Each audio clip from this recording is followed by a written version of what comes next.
শুভ দুপুর বন্ধুরা। দেখো আজকে তো ভাইফোঁটা, প্রত্যেকের বাড়িতে কম বেশি একটু অনুষ্ঠান আছে। সকল ভাই বোনদের জন্য রইল আমার আন্তরিক শুভেচ্ছা ও ভালোবাসা। সবাই খুব আনন্দ করে আজকে দিনটা কাটাও, কিন্তু আমার একটু মনটা খারাপ। আমার বাপের বাড়িতে এবার ফোঁটা হবে না, কারণ ওদের অসুচ পড়েছে, ওই জন্য আজকে ফোঁটা হবে না। তা আমার মেয়ে এসে আমার ছেলেকে ফোঁটা দিয়ে গেছে কালকে, কারণ ছেলেরও আজকে অফিস ছুটি নেই। তা বাড়ি ফাঁকাই, আমি একাই। তা দেখো আজকে কি রান্না করেছি।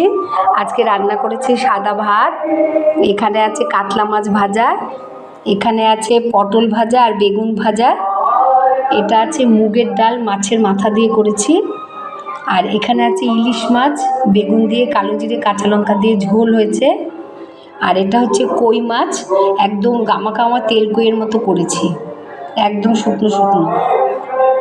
আর এখানে আছে আমের চাটনি, আর শেষ পাতে আছে কিছু মিষ্টি। পায়েসটা এখনও করে উঠতে পারিনি, পায়েসটা জাল হচ্ছে, দুধ হবে, কালকে আবার তোমাদের দেখাবো।